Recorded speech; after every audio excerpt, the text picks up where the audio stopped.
The U.S. Combating Global Corruption Act was designed to strengthen the U.S. government's hand in combating corruption abroad. For the first time ever, it required the State Department to evaluate and categorize foreign governments based on their anti corruption efforts, and then tie those efforts to things like foreign assistance and sanctions. This month, the statute reaches a critical inflection point. We are currently waiting on the first ever State Department rankings that are expected to be released later this month. But this rollout comes at a moment of deep tension in the United States. Even as the US positions itself as this global judge of corruption, it is simultaneously, as we've been tracking very closely here at Just Security, weakening and dismantling some of its key anti corruption safeguards. This raises a key question. What does it mean for the United States to sit in judgment of other countries while its own systems are under strain? This is the Just Security Podcast. I'm your host, Dani Schulkin. Today's guests are Skye Miller and Adam Keith. Skye was a career civil servant in the U.S. State Department, where he served as a policy advisor for the Coordinator on Global Anti-Corruption and worked on the early implementation of the Combating Global Corruption Act before separating and a reduction in force under the Trump administration. Adam is a senior director for accountability at Human Rights First. He worked for the U.S. State Department as a career civil servant from 2007 to 2017, including for the now abolished Office of Global Criminal Justice. And we had the pleasure of publishing their article on global corruption and local hypocrisy, the promises and pitfalls of the U.S. Combating Global Corruption Act for Just Security earlier this month as part of our regular When Guardrails Erode series. So Skye and Adam, thank you for being on here today. I just want to kind of lay the groundwork at first on this issue. Partly because corruption can sound quite abstract and sometimes even technocratic, but as we all know, it has real consequences for our governance, for our national security, for our democracy, certainly. So before we get into the weeds of the statute, can you walk us through why corruption is a central concern, particularly for U.S. foreign policy? Yeah, thanks so much for having us, Dani. As you alluded to in your question, there's been, I think, a fairly bipartisan concern with the issue of corruption as a matter of foreign policy for last several decades. In the last decade, I think it built on this concern with good government at home and abroad that came out of the Watergate era and the Foreign Corrupt Practices Act, and a recognition that this is an issue that affects our foreign policy, that affects American citizens. And so to varying extents and in different ways, you see the U.S. government's recognized this issue has several consequences, right, for our interests abroad, for American citizens. And so, this includes economic development, right, the ability for our businesses to compete on a level playing field and have sort of more certainty in their business transactions, political stability, the functioning of democratic government, right, its ability to deliver security, right, that includes military security and sort of components related to terrorists, for example, and the way that they can use corruption to fund their activities and advance their interests, and then civilian security and law enforcement, right? You see this, across administrations, a focus on drug trafficking, cartels, human trafficking, and the ways that corruption can be a grease for those activities, right? And can really lead to direct effects on American citizens, for example, on drug issues among many. And you see this borne out, I think, in specific cases, whether it's economic development in Africa and Asia, it's migration, again, drug trafficking in the Western Hemisphere, strategic corruption out of the Kremlin, for example, right, using corruption to advance their particular interests, where they're engaging in activity in foreign countries and using corruption to advance their interests. So really, I think across the board, seeing the way in which corruption should be and has been in many senses a focus for us on foreign policy. And this is why the U.S. government's undertaken several efforts in this area, in the last decade across administrations, right, including the first Trump administration, the Biden administration, whether it's diplomatic engagement, foreign assistance, sanctions, law enforcement, enforcement of the Foreign Corrupt Practices Act and other laws. Really a key issue that we have to grapple with, and a key reason why Congress took this action that we're going to talk about today with the Combating Global Corruption Act. Yeah, so that unanimous or bipartisan support has been a really interesting part of this act as I've followed along, and I'm curious if you can say a little bit more about that. I noticed, from your piece, you mentioned that then Senator Marco Rubio supported the act when it was coming through the committee. What was Congress thinking at the time when it passed this act? What was it actually trying to do? What kinds of gaps was it trying to fill? I can take that one. Thanks, Danny. I think so. The act was passed in, I think, late 2023. I think different versions of the Combating Global Corruption Act had been in circulation going back a few years. I think as early as 2017. So I think coming off of the Congress's success, I think Senator Ben Cardin and some other champions on these issues, after they had successfully gotten the Global Magnitsky Act passed, which was a mandate for the executive branch to use targeted sanctions against abusive or corrupt actors. I think part of what they saw being missing was a more consistent effort from the executive branch to spotlight corruption consistently when it's happening, and link those assessments of corruption to policy consequences, and hence the appeal of a kind of framework that would require that. And I think we can talk about this later, and we cover it in the article. There are already a lot of congressionally mandated reporting requirements along these lines, where Congress tells the executive branch it needs to produce reports on human rights conditions in countries around the world, on trafficking in persons, on international religious freedom, on investment climate. So I think the appeal to Congress was of applying that model of reporting and scrutiny to anti-corruption, and so that's what this act in its initial form, and still as it was enacted, just in a different way, I think tries to do, linking assessments about corruption and anti-corruption efforts in different countries to actual policy consequences. So that brings us kind of to the guts of the act itself. How does it actually work? How you just mentioned tying it to actual policy consequences, but what is it asking the executive branch to do? How does it actually tie those consequences together? Yeah, I'll say as I was implementing this, I was deep in the weeds on all these different components. So happy to sort of go through what the law really entails. So it's built around these two mandated reports on the status of certain countries with respect to the minimum standards articulated in the law, and the law is sort of asking us to assess against those minimum standards, us being the U.S. government. There's these minimum standards that cover issues such as criminalization of corruption, law enforcement, and prevention.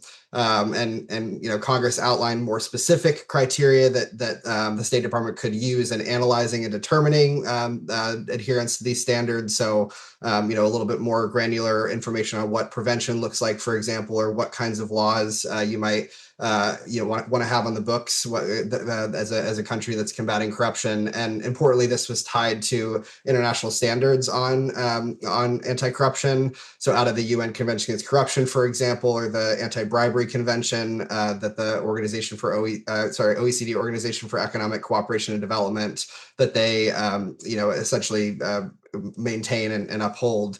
Really trying to have good assessment against those minimum standards. So a bit more on the two reports. The first report is looking at good performance. So essentially cases where governments are making or sustaining good progress. This is a public list of those governments with a justification for why they should be on that list. And that's really looking at the adherence to the standards. And we had understood that this was governments that were sustaining good performance sort of from year to year, right? Those that are doing well, and then those that are sort of making those steps in the right direction. And then the second report is the sort of on poor performance, right, or really sort of limited effort. So it's looking at governments that are making limited to no efforts, right, and no meaningful progress in countering corruption, or trying to sort of have different efforts to counter corruption. That list was designated to be classified by the law, and we'll talk a little bit about that in a bit. But really a sort of chance to sort of get into why those countries aren't making good progress. Then beyond the reports, the other components sort of link up with the reports. We see that the U.S. government's supposed to consider global Magnitsky sanctions for countries on the poor performance list, and then there has to be a report. I think it's within 120 days on essentially what sanctions came out of that process, right? So it's looking to sort of tie our sanctions regime to those determinations. Then you also see that the government has to identify points of contact, essentially leads at U.S. embassies, to coordinate whole of government efforts in the poor performance countries. So if a government's on that list, they need to have a POC designated, and then there's also requirement for appropriate training for those POCs. And the idea behind that was just to make sure that there's a concerted effort to either engage with the government or engage on the country to have improvements on corruption. And then there's also a requirement for the U.S. government to provide an annual classified briefing on anti-corruption efforts. So that would be led by the department, but ideally would draw on all that the U.S. government is doing out of the Treasury Department or Department of Justice, communicating what kind of progress there is. So I want to just clarify one point based off of what you just said. You've mentioned poor performers and good performers. Can you actually say just a little bit more about what does a good performer look like? What does a poor performer look like? Yeah. So that's really based off of the minimum standards in the law, and then as I mentioned briefly, the law outlines some factors that the State Department could use to assess whether countries are meeting those minimum standards. So I think the best performance would be governments that are really doing well on all the different minimum standards, right? And there is always corruption, right? Every government in the world faces issues of corruption, right, internally and with the private sector, and so it's not sort of perfection, right? But do you have the kind of requisite anti-corruption regime in place, right? And so the factors are looking at things like do you have financial transparency and integrity? It's looking at do you have laws on the books to criminalize corruption? And then, for example, there's a bit that looks at significant corruption, right? And how do you treat public officials that engage in significant kind of grand levels, serious embezzlement, right? Or serious procurement corruption? Do you see cases where there's really good law enforcement against those individuals and sort of equal application of the law across the board, right? And then prevention, for example, right? So do you have good ethics requirements, financial disclosure, all of those kind of different sub-elements of the standards that get a country and a government in as best a place as possible to address corruption? Again, recognizing there's going to be cases that come out, but how is the government responding? Are they properly kind of covering the waterfront from prevention all the way through to criminalization and enforcement? So I want to get back to this list again. So we've got the good performers who are doing things like having transparent financial records and transparency regimes and enforcement regimes against corruption. And we've got these poor performers. And in your piece, you mentioned that the statute was actually based on a different reporting requirement initially, the trafficking in persons reports. But there's a big substantial difference in this statute, which you mentioned already a little bit, which is the decision to keep these quote unquote poor performers classified. So the public won't see who those poor performers are. So can you walk us through a little bit of why Congress made that choice? What problem were they trying to solve or maybe avoid? Yeah, so I can jump in here, and then Adam may have some thoughts on some of the cons of the decision making.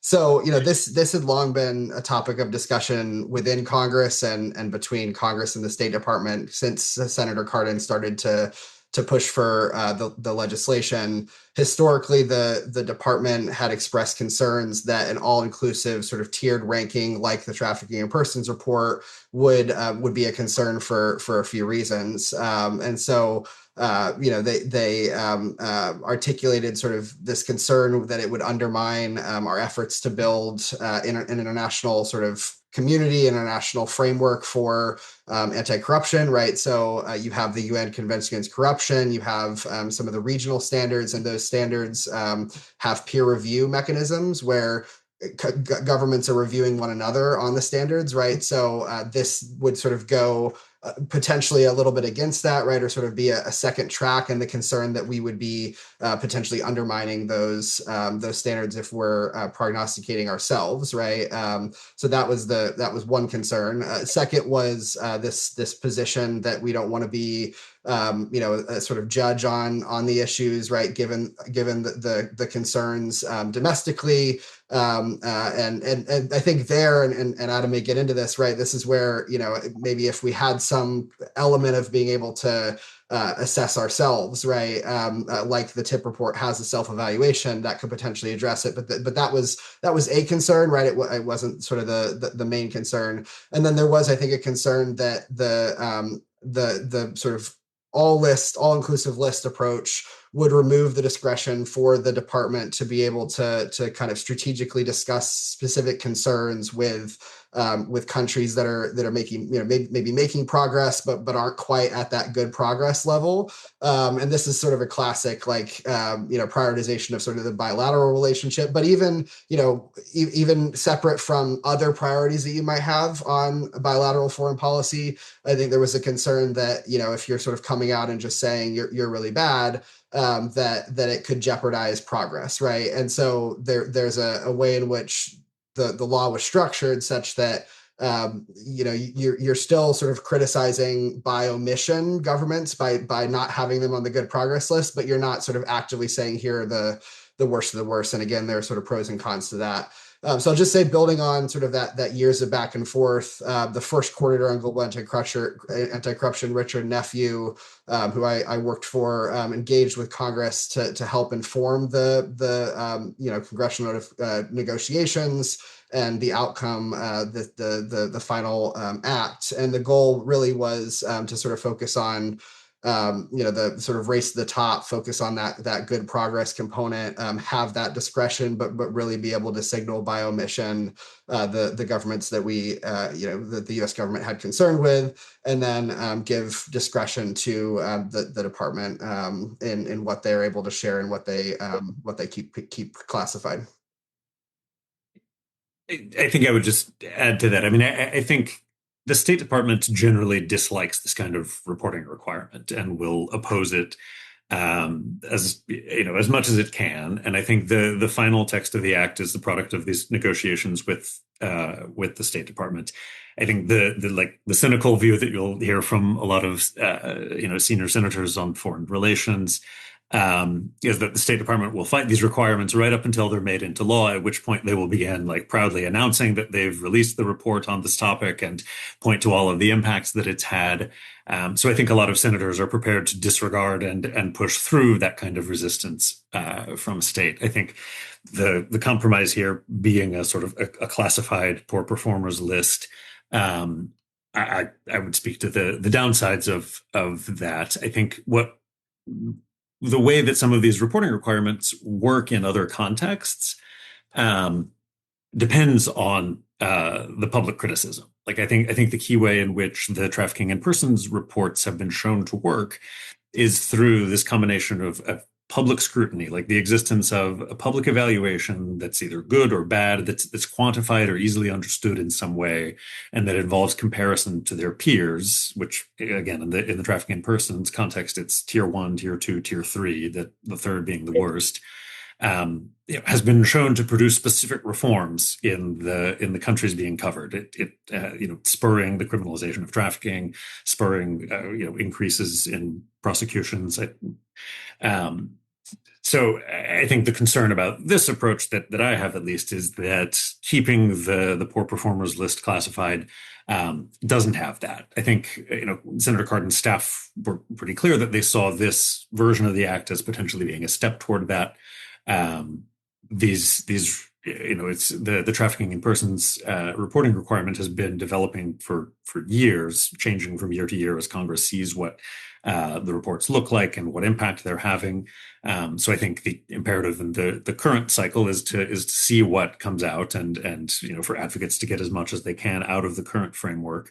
But I think the fact that outside observers who aren't in Congress, who aren't getting the classified list, are going to have to divine from who's not on the good performers list, who is in fact on the poor performers list, I think is going to be less impactful. And it certainly doesn't help challenge the sort of selectivity problem where the executive branch is much less likely to criticize corruption or abuses, human rights abuses, by its friends than those that are carried out by adversary governments.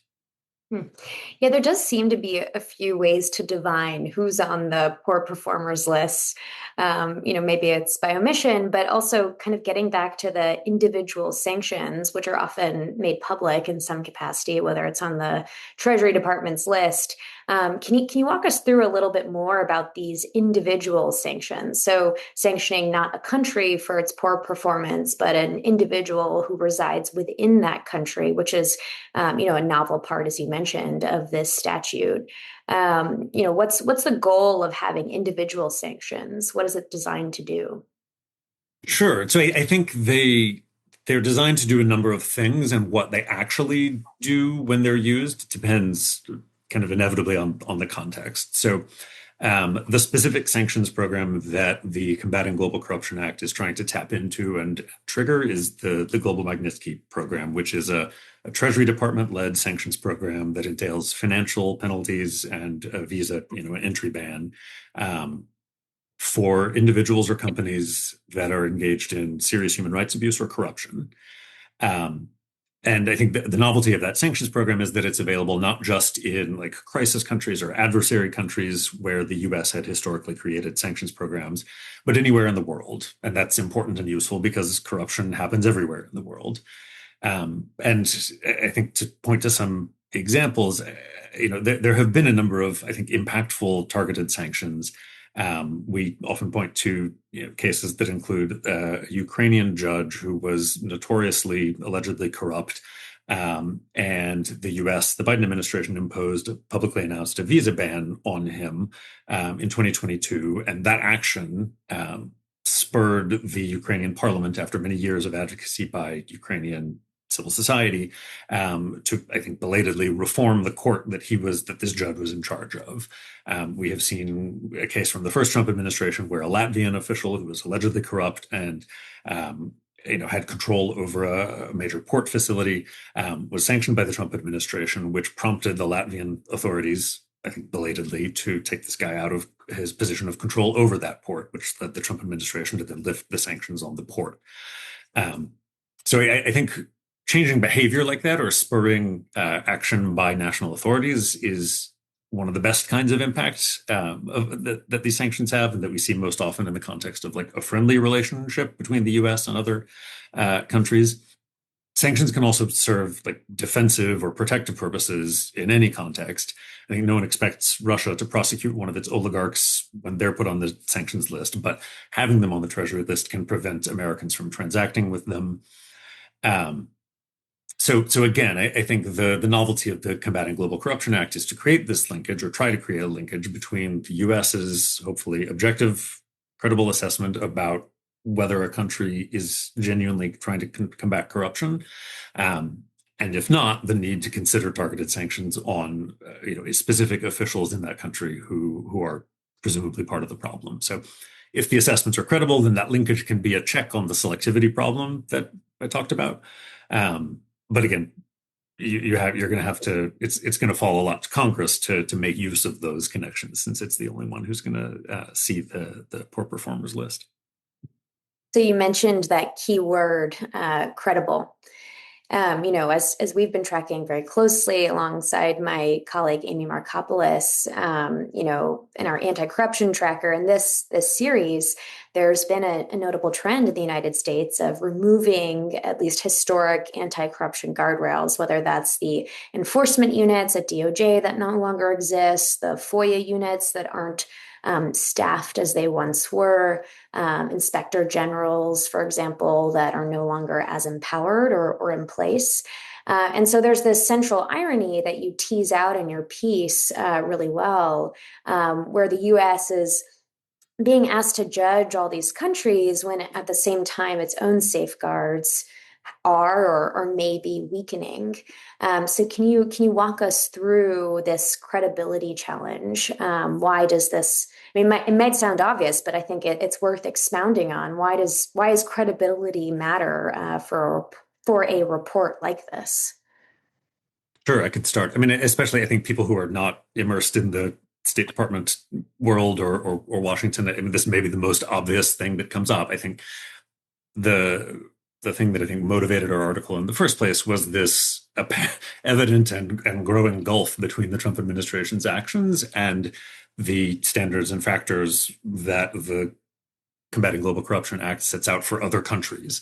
Our article has a sort of abbreviated illustrative list of things that the law says other countries should do and that the Trump administration itself has stopped doing or reduced the extent to which it's doing.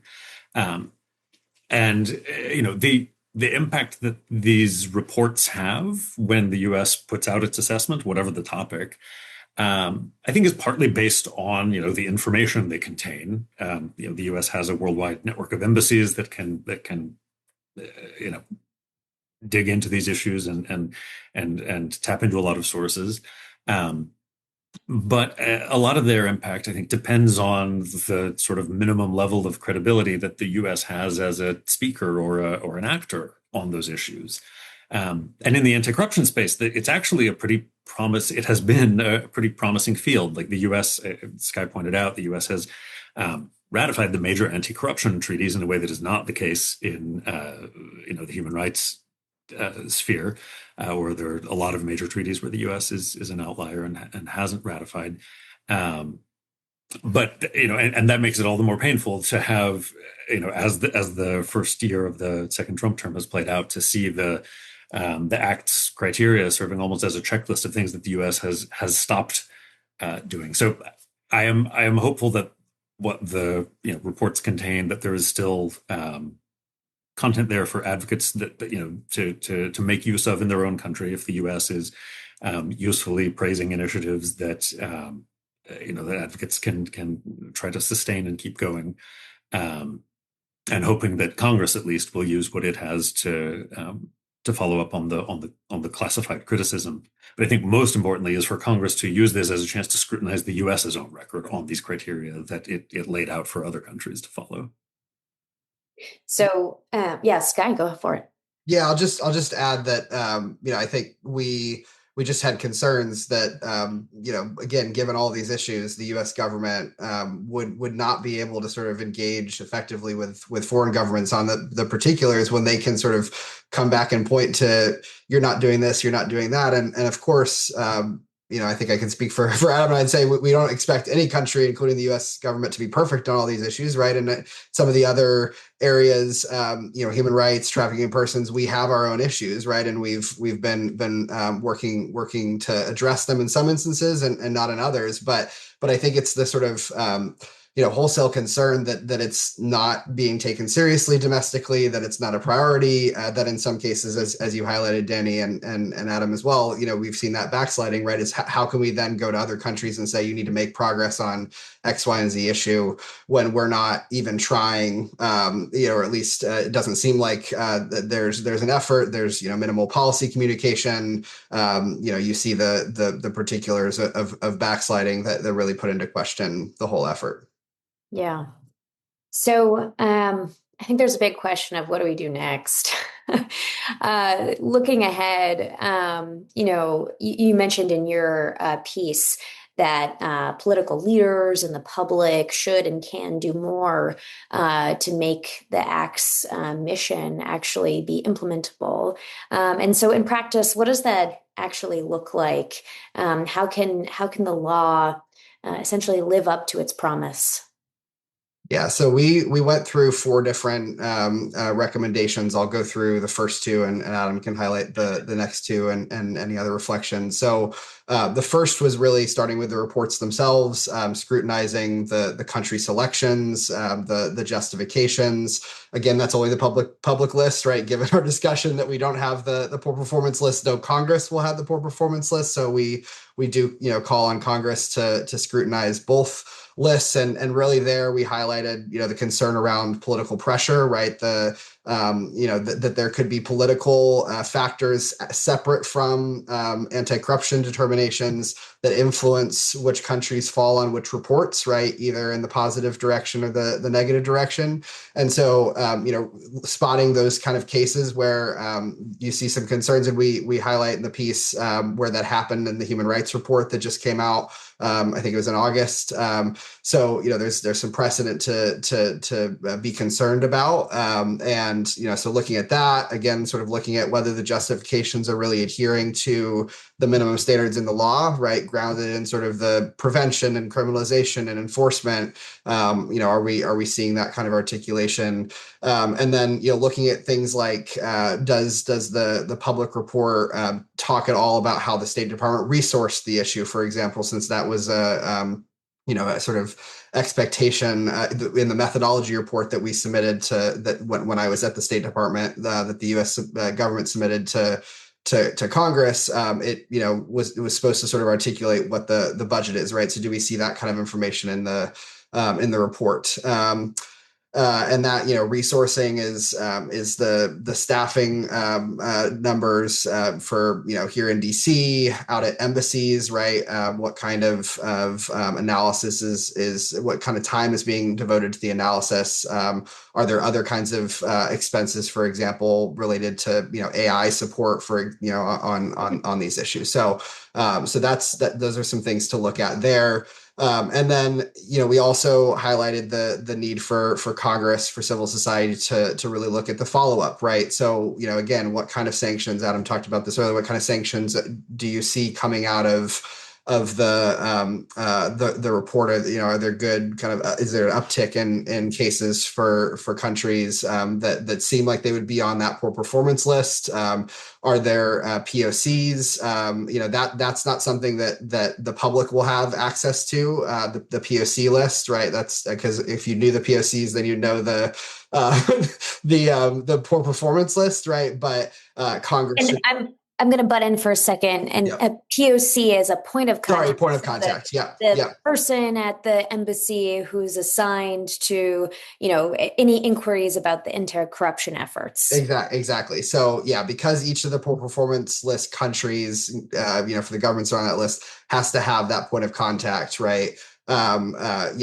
Congress should be making sure that happens, right? That there is a good list, that those people are getting appropriate training, that it's not just a sort of check the box exercise, but that they are getting the tools that they need to actually lead a whole of government effort in that country, right? And sort of understand the issue and follow up on it. So things that we should see Congress and civil society and others tracking. So those are two areas that we outlined, and then Adam will jump in on the other two.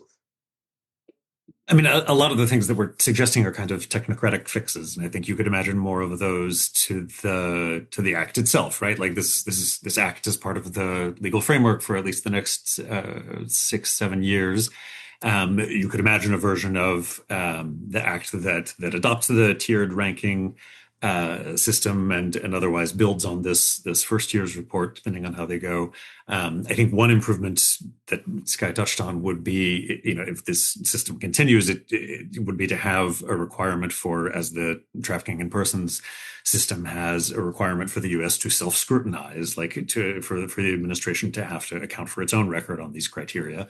At this moment, that would be especially painful to draft, potentially painful to read, but it would be a chance for a specific thing for Congress to scrutinize. I think our last recommendation or set of thoughts tries to get beyond the sort of technocratic and focus on the political, right? I think this administration just doesn't see anti-corruption as a priority, to put it mildly. And at that point, a lot of this just depends on public opinion. And I think here a lot falls on advocates and Congress in particular to make the case for how corruption destabilizes democratic allies, sustains violent adversaries, goes hand in hand with human rights abuses, and has human impacts. I think this is an area that is ripe for leading members of Congress, if they can't get if they don't control the committee to put on a hearing, to have shadow hearings where senators or congresspeople would hear from people who are companies who are less able to compete on a level playing field abroad because the U.S. is ratcheting back enforcement of the Foreign Corrupt Practices Act, or people from states whose senators or members of Congress were themselves charged with corruption, convicted of corruption, and denied honest representation by their congressional representatives, and to hear from them about that experience, which I think would be especially kind of painful in context where the administration has come along and pardoned or dropped charges on spurious grounds against some of those officials. So, I think we tried to finish on this sort of broader political lens where tweaking the act and pressing the administration to follow the requirements of the act in terms of sanctions or embassy contacts is important, can be useful, but in the end, I think a lot of this turns on what the public insists on. I think some of the best and most impactful anti-impunity initiatives for corruption have ultimately succumbed to pushback, often very self-interested pushback by perpetrators.